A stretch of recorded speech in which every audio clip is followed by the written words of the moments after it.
beeping. All right. Mm. All right. Hello. We are live. Welcome to Everyday Magic Life. I'm your host, Lauren Gabrielle Foster. And this is the place where we talk about the sacred ordinary. We talk about how you can cultivate freedom and create everyday magic in your life. And we are starting to sort of delve into some um, perhaps sensitive topics around spirituality. And we always share a little bit about the magical journey that I am on, traveling the world as a nomad, a 60-year-old woman traveling by herself all around the world. So I bring you travel stories and snippets of the places that I have visited and am visiting, and also kind of bring all of this in through a spiritual lens of how you can be best equipped to own your own truth, to be authentically who you really are without fear of judgment or of restrictions, how you can break free of the bonds of society and culture and religion and really truly be the creator of your life in your sovereignty, in your heart's desire, right? So today we're going to talk about Guatemala. I had some very magical experiences there that tie into the spiritual teaching lesson. And I do this quotes thing a lot because there's so much nuance in all of our words and all of the things that we talk about and think about, right? So please do say hello when you arrive and let me know that you're here so I can say hi back. And of course, I always welcome your comments and your questions. And I would love very much for this podcast to be an interactive experience as much as it can be. Um, and I really always use feedback, as you'll see later in the podcast, comments and things like that to direct the conversation, because this is a clue to me that this is what's happening in the minds and hearts of the people who are receiving this message. And I have to have the courage to step forth and answer this question. So I'm doing my best to do that. Oh, hello, my dearest Carol. I'm so happy to see you here. Welcome, welcome. So I am in New Zealand. It's 10:10. So October 10th at 10 in the morning, which is somewhat of a magical number. But for most of you in the States, it's still Thursday, right? The night. So we have been talking about fear. And I kind of thought I had left this topic behind last week, but for some reason it was still niggling at me. And so I really want to unpack this further before we move on with that. So fear threads through every part of our lives, through the way we conduct ourselves physically, the choices that we make, and even our spirituality, right? So that's kind of what we're going to look at. And in this world, in the coaching and personal development, and even the spiritual world, fear gets dressed up in these cute little acronyms like false evidence appearing real, or failure expected and received, or false expectations about reality. And I have been guilty myself of saying, your fears are not real, get past them. And if I have in any way given you a reason to feel shame or guilt or anything negative about your fears, please forgive me. Because that was not my intention, and we're gonna unravel and look at that a different way today. So fear is actually a very real, full body, full person experience, a reaction to perceived danger, right? So the fight, flight, or freeze response of your body is absolutely very real. We grew up evolved on a very dangerous planet, and I'm trying very much to keep myself on track. So I'm looking at my notes. So the question is not, is the fear real? Because it is. I have fear. I'm going to tell you about my fear of cars and my fear of judgment here in just a minute. But the fear, the reaction, the fluttering heart and the butterflies in your stomach and the cold sweat and all of these physiological reactions to a thought or a circumstance or anything outside of us is very, very real. So the question becomes not, is the fear real, but is the danger real? Fear serves us. Fear keeps us from walking into traffic. Fear kept us alive on this planet when we were surrounded by predators who could very easily consume us. Now, we have developed technology and weapons and things like that that put us above all of those predators. So that is not the case anymore. But our bodies don't know that. Our primal lizard brain does not know that. And so a perceived danger is just as fearful as a real one, right? So this is our work is to untangle what these fears are. And so my fear of cars continues to this day. I still, in the United States, on the right side of the road as a driver, I'm perfectly confident and absolutely fearless. And I even drove for Uber around, Asheville, North Carolina, pretty big city, without knowing any of the streets, and also Nashville, which is really a big city. So the fear doesn't exist when I am in the driver's seat in my country in familiar surroundings. But put me over here where everyone drives on the left and everything is unfamiliar. And I've had so many decades of learning to drive on the right. I am terrified every time I get behind the wheel of a car. Now, is this rational? I mean, it's not completely irrational. People do get injured and die in car accidents, so it's not completely unfounded. But um, can I say, no, cars are dangerous? I'm going to avoid them without harming my freedom and the rest of my life? I can't. So my work has to be about getting to the root of that fear, maybe, and figuring out what it is and how to release it.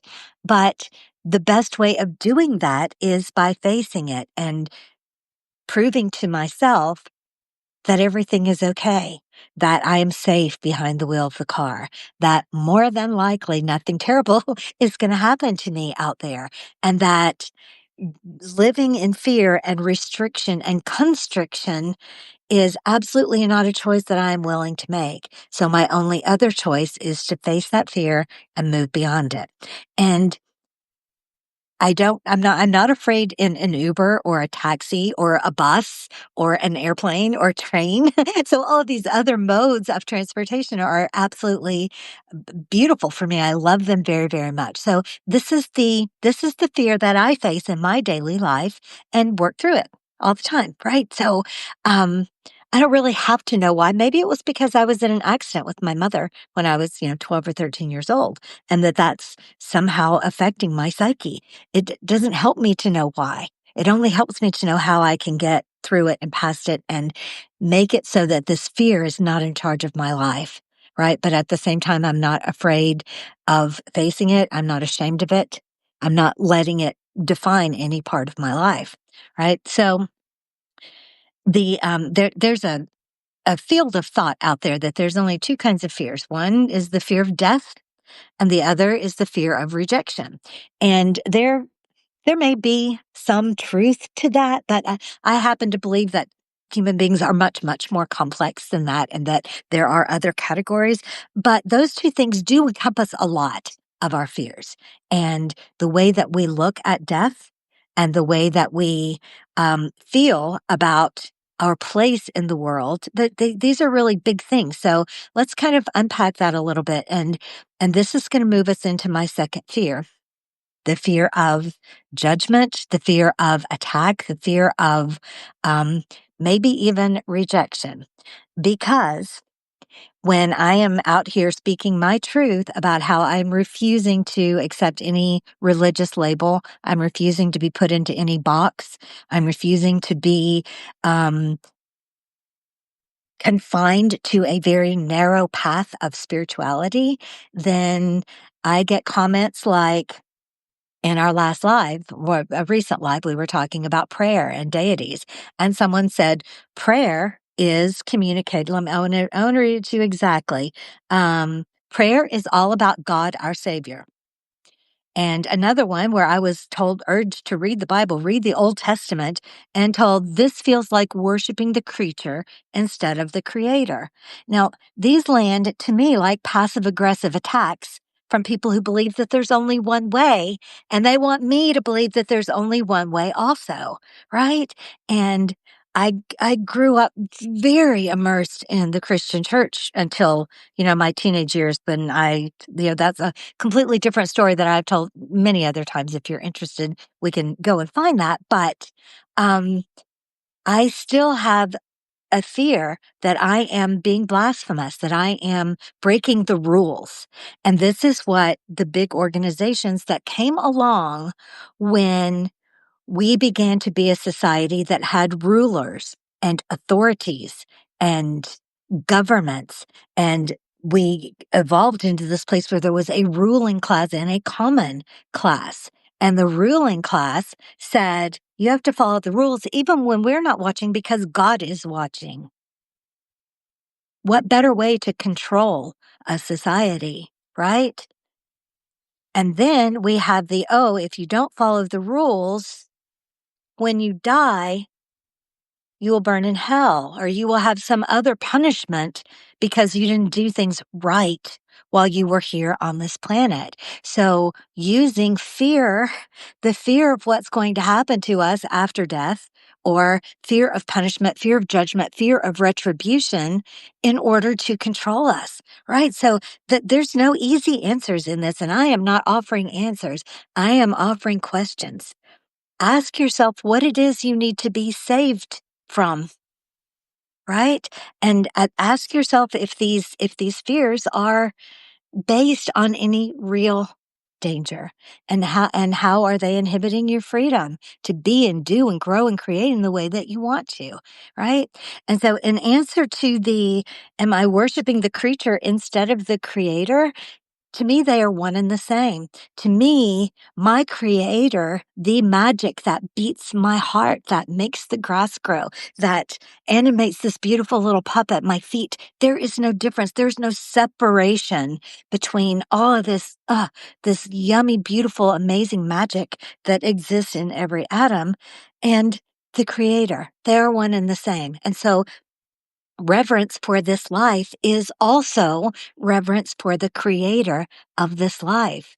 So that's what it feels like to me, that there is no divide. And when man came along thinking that he was so brilliant and so smart and created this hierarchy where God's up here, and then there's some angels and celestial beings, and then there's man who has dominion over all the beasts, and the earth is just a commodity. That's why our earth is falling apart. That's why we are completely taking her for granted and destroying our home. And she will recover and she will survive, but we won't.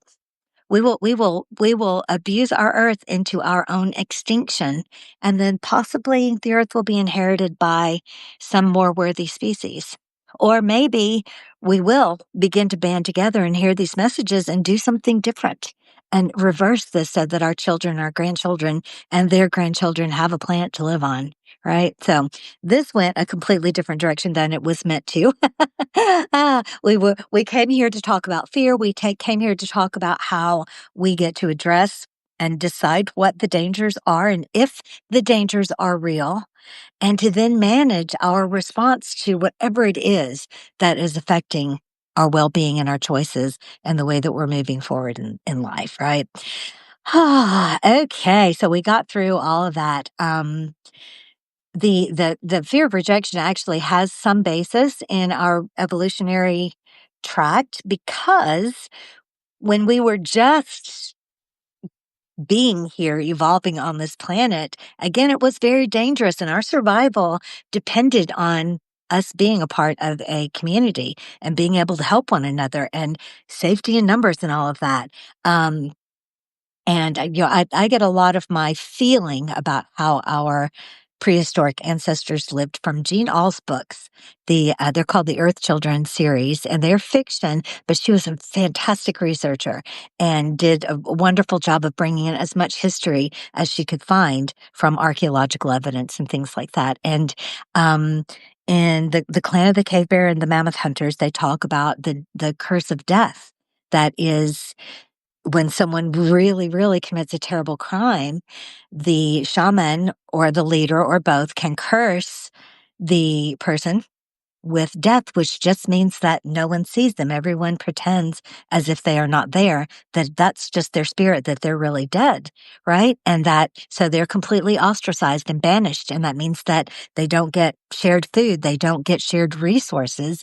And without this feeling of community, they may literally die, right? So this is a primal thing from our evolution, that being cast out of the community could mean our death. But that's no longer the society that we live in. Yes, we are blessed by being in community. We are blessed by being loved and accepted and cooperating and collaborating with one another. But we don't need the whole world to love us or approve of us or accept us, right? There's so much room for diversity. There's so much room for being able to have varied opinions and varied ways of life. And being out here in the world, seeing this for myself, just brings this home even more. In that we don't need to be afraid to speak our truth, that it might not be the truth of someone else, because we don't all have to agree, right? I don't have to have the whole world love me. Just a few important people. All right. Okay. All right. So the reason I wanted to talk a little bit about Guatemala is my first attempt at this exploration of the world, of freeing myself, untethering myself from life in the United States, was also yet another episode of running away. I've sold everything once before and fled to Guatemala. And this was in 2008. And I was a very different person at that time. I had not yet been able to return to any kind of spirituality or any. I was very, very worldly, still party girl, still not respecting my body, still doing all the stuff, but trying to find my way back to a better way of being after a whole series of misfortunes, which again is another story. But when I got to um, Guatemala, my landlady was an American lady in her 60s, and she owned this little cabin on the main street of Panajachel. Now, Panajachel is the main town in the Lake Atitlan area. And Lake Atitlan is a volcanic lake that is so big that it looks like the ocean. And Panajachel is kind of like the hub, and most of the villages that are around the lake are only accessible by boat. So Panajachel is the place where people bring their supplies. They hop on the lancha to travel over to the villages, and even building materials and things like that. There is a bit of infrastructure, and possibly more now, so that there may be more roads going to these little villages, and especially maybe just to bring in building supplies and things like that. But that's where I was living, and you're getting immersed in that culture. The Mayan culture is still very strong in Guatemala, in that the different tribes have different colors that are implemented in their clothing, which is beautifully, intricately woven and embroidered. And there are still, I can't remember the number, at least 17 different dialects of Mayan still spoken in Guatemala. And so I'm getting to know the place, and exploring around Panajachel. And my landlady came to pick me up, to take me and show me around on her golf cart. Now, a golf cart in Panajachel was an absolute rarity. There was the only one. This was completely unique and magical to the children of the village. And when she would drive through, they would come running through, shouting her name, which that I think it was a Senora Diana, and they would flag her down and hop onto the golf cart for a ride through town. And this is the part about happiness not being dependent on any outside circumstance. These kids were dirty. They were barefoot. They were, from what our modern Western eyes would see, living in abject poverty, probably not having enough to eat. That whatever their circumstances were, they were not what we as Americans perceive as successful and healthy and strong and good, right? But these kids were so full of joy. The world and well-meaning grown-ups had not yet taught them that life is hard, that things are miserable. They were just living in the moment and the joy of riding on this golf cart, shouting, "Rapido, rapido, faster, faster," right? So that was just an amazing lesson that sunk into my heart and began to take root and grow there, that we get to choose happiness. We get to choose to find the joy in the moment and not insist that the rest of the world line up to please us, right? If we are waiting for all those people to behave correctly and this to be my bank account balance and this to be exactly how my boss behaves and this is what the weather's doing and the government and the environment, if I have all of that out there lined up just so before I'm going to be happy, guess what? It's never going to happen. And so I can choose to be happy in this moment, no matter what, being happy anyway, or I can choose to remain a victim of circumstances. This is the power of sovereignty, doing whatever we please. And then the other final thing that stuck in my mind so much in Guatemala is I said to my landlady, "So, is this little house I'm renting safe?" And what does safe mean? And she says, uh, you know, everywhere's safe and nowhere's safe. And that is the absolute truth. We are just as safe as we imagine ourselves to be. And bad things happen in wealthy McMansion neighborhoods just as often as they do on a city street, right? You are just as safe as you feel yourself to be. And this is again an attitude and a vibration that you can cultivate as you are moving through life, right? Okay, so Bob, I can already tell you that I'm not going to answer your question, but I'm going to read it anyway. What is your opinion on the fact that the Fourth Amendment is routinely violated at every airport in this republic? I love that there are people like you who are zeroing in on things like this and maybe going and doing things about it, doing something about it. But in my life, there are things that I can physically go and assist with. I can volunteer to pick up trash here in this beautiful region of New Zealand and make friends with the locals. And I can vote with my dollars for the things that I want uplifted and the things that I want to see go away. I can make choices in my life as to how I am presenting and how I'm living and the ripple that I am creating. The things that I cannot control and that I'm not willing to immediately go and do about, I don't let those debates enter into my vibration, right? And I stand in this place that I know everything eventually is going to work out. It might be way after I'm gone from this earth, but everything's going to be okay. And, but battling against is just giving energy to that which you are battling against. So the more powerful stance would be, what is the opposite? What is the thing that I am for? And then give all your heart, all your energy, all your attention to the thing that you are for and deprive the thing that you are against of your attention and your energy and let it atrophy from lack of nourishment from your energy and let the things that you want to see grow from your attention, right? Okay, so we went a bit longer than I intend to. I usually try to keep this around 15 or 20 minutes. If you are ready to get back in the driver's seat of your life, all of the steps that I took to take myself from bankrupt and hopeless and resourceless on my sister's couch to creating my own little kingdom with the perfect for me employment and the perfect little paradise in my cabin on the mountains to being free and uh, living this enriching life on the road in the air. I put all of those steps together in this digital course that if you look around, you'll find a link to it. It's currently titled the Happy and Free on Purpose Life Course.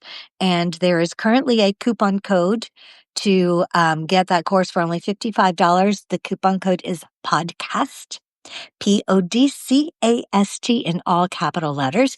But there's also, there's another coupon code that will only be good until October the 13th, which is just a few days from now. This episode is being broadcast live on October the 10th for me. So 3 more days, you can get this course for half price. Then it's coming down for a while for a refresh, for a brush up, for a little bit of transformation and bringing it up to date. And then it will be relaunched at a higher price. So this is your opportunity to jump in there, be in the driver's seat of your life for only around $39. And again, that coupon code is STORM, STORM, all in capital letters through October the 13th. And again, I will put the link around here somewhere. Be sure to subscribe, stay connected. I've got lots more treasures and treats coming up for you in the future. And join me back here at this same time in almost exactly a week from now for Everyday Magic Life. I love you. I'll see you soon. Bye.